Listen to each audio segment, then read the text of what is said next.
nagpapasalamat po ako ulit kay Lord for this opportunity na makalaban po yung defending champion. Sobrang galing din po ni ate.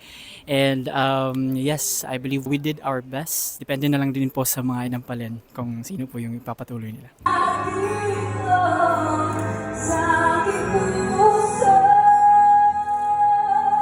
Sobrang galing po ng kalaban ko. Sobrang galing po ni Francis, pero ginawa ko yung best ko.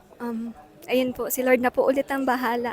Nung nagpe-perform po siya, sobrang kaba po. Actually, sinusubukan kong hindi siya pakinggan, pero napakagaling po talaga niya para hindi ko mapakinggan. Kilalanin na natin ang ating kampiyon ngayon.